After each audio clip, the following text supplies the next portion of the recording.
Você nasceu na cidade, lá se criou e viveu. A cidade é toda sua e o sertão é todo meu. Cada qual tem o direito de defender o que é seu.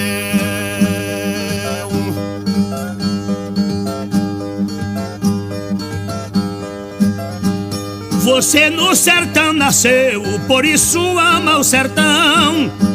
Já eu gosto da cidade onde existe evolução, máquina gerando progresso e desenvolvendo a nação.